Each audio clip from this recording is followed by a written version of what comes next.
Монголчуудаа эрдэмтчүүдээ энэ өдрийн мэндийг хүргэе.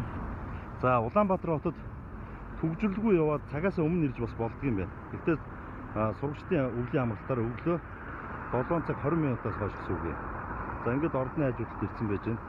Үндсэндээ нэг 5 сэдвийн хүрээнд одоо үйл бодлоо хийлгэх гэсэн бодолтой байж байгаа. Нэгдүгürt нь сонгуулийн хууль, улс төрийн намын тухай хууль, сонгуулийн сан хураалттай холбоотой асуудлууд.